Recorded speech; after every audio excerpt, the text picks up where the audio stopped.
Reiz mežā dzīvoja sniega vīrs. Tāds vientuļš un bēdīgs. Viņam nebija draugu, ar ko toties pasaulē, meklēt to, ko sauc par lielo laimi. Tāpēc viņš bija noskumis. Tā viņš viens klejoja pa sniegoto mežu, staigāja apkārt un lūkojās pēc kāda drauga.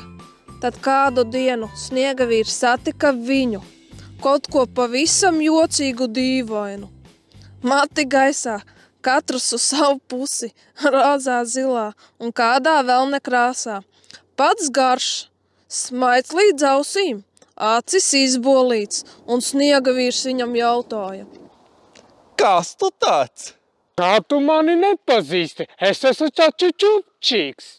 Arī Čupčiks bija izbrīnīts, ilgi pētīja sniega vīru. Kas tu tāds esi? Kā tu mani vari nepazīsti? Es taču esmu sniega vīrs, sniega vīru pazīst visi.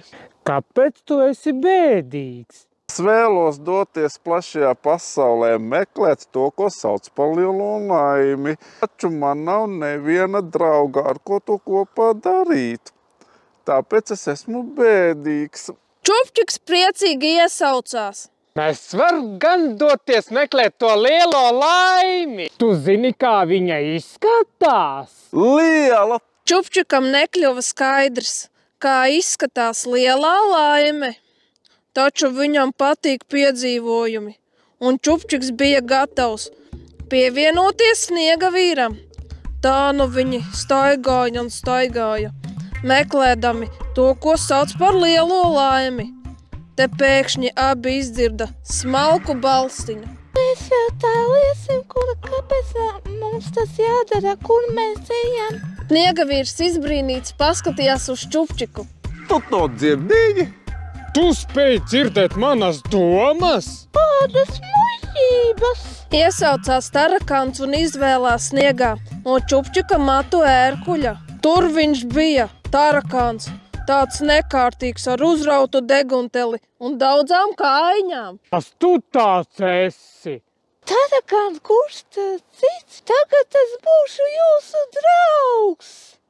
To pateicis tarakans, apņēmīgi sāka soļot Čupčikam un sniega vīram pa priekšu. Vēl pirms mirkļa sniega vīram nebija neviena drauga, tagad jau veseli 2. Tikai vēl jāatrod to, ko sauc par lielo laimi.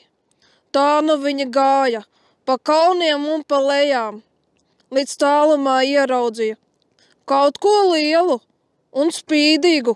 Tarakans priecīgi iesaucās. Skaties, tas taču ir zelta kauns.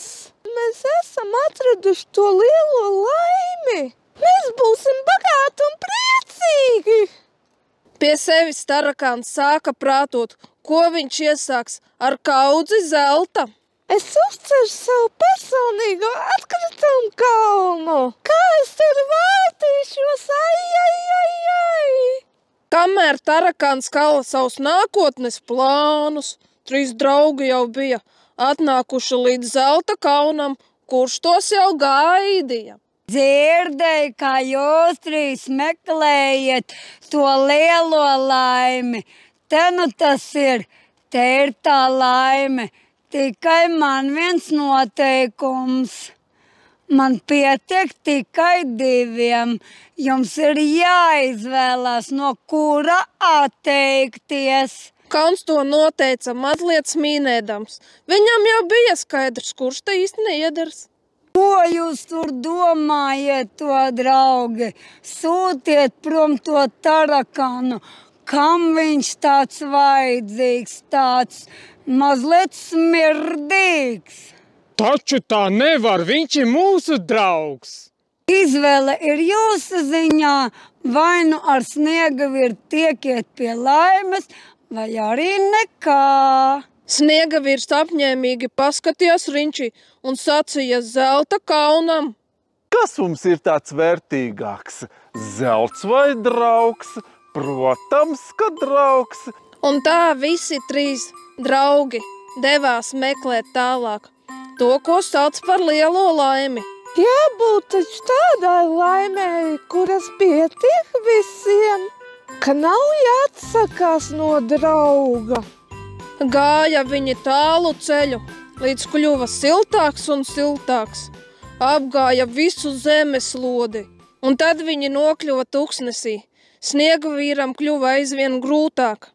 Pilīte pa pilītei tecēja no Sniegavīra, un viņš kļuva aizvien mazāks un mazāks. Redzot, ka Sniegavīram kļūst aizvien grūtāks, Čupčiks ar vienu lēcienu bija klāt. Samīļošu, lai viņš neizkūst. Varbūt tās tad viņam kļūst vieglāk, nodomāja Čupčiks. Taču tajā brīdī tas notika. Sniegavīrs strauji sāka kust. Ūdens lija uz visām pusēm. Čupčiks saprata, ir jāglāb draugs. Viņš paķēra no kabatas maisiņu. Steigšus nometās uz zemes un ļāva, lai Sniegavīrs iekūst maisiņā. Nepagāja ne mirklis, kad no Sniegavīra vairs nebija nevēs. Bet Čupčikam asaras bira kā pupas. Ko mums darīt? Mums vajag mūsu Sniegavīru. Tikmēr turpat netālu saulītē bija izstiepies tarakāns. Viņš varem priecājās par silto laiku, kad pēkšņi izdzirdējis satraukto Čupčika saucienu. Tarakān! Sniegavīra vairs nav! Kur tu esi? Kā nav? Kas noticis? Un tad Čupčiks tarakānam parādīja maisuņu ar izkušušo Sniegavīru. Nu kā tā var būt? Es jau cerēju, mēs esam atraduši to lielo laimi siltumu. Bet pazaudējām draugu. Nē, tas nekam neder. Mums jādodas pēc ziemas vecīša pēc brīnumā. Tik neviens no viņiem nezināja, kā nokļūt pie Ziemassvētku vecīša. Tā viņi bēdīgi devās ceļā, kur acis rāda, līdz tālumā ieraudzīja kaut ko lielu pūkainu. Taču tas ir suns, viņš mums noteikti varēs palīdzēt aizvest pie Ziemassvētku vecīša. Nosprieduši, ka suns varētu palīdzēt, abi ātrā solī devās pie viņa. Kad suns izdzirdēja abu stāstu, apņēmīgi solīja viņiem palīdzēt. Uz priekšu, mans deguns, mēs vedasim Tarakanu Čupčiku pie Ziemassvētku vecīša.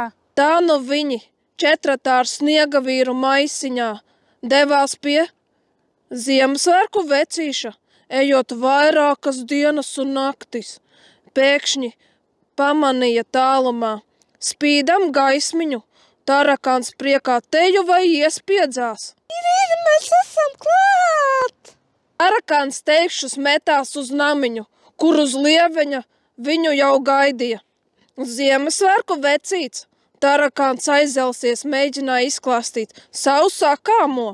Mums vajag mūsu Sniegavīru! Tam mums ir jāpalīdz, viņš ir tur maisiņā! Ziemassvētku vecīts ne vārda nesaprata no Tarakāna teiktā, un nosvērtā tornī viņam atbildēja. Mīļo Tarakān, kam tev vajag brīnumu?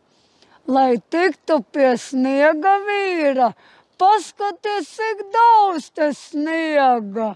Ņem un tik cel.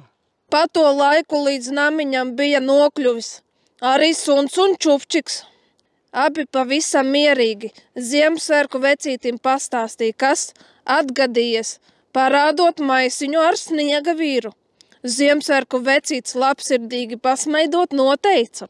Jūs esiet īsti draugi, kā tālā ceļā mērot, lai atgūtu viņu. To sakot, Ziemassvētku vecīts saņēma rokās maisiņu, un te nu viņš bija, laimīgs un smaidīgs, Sniegavīrs.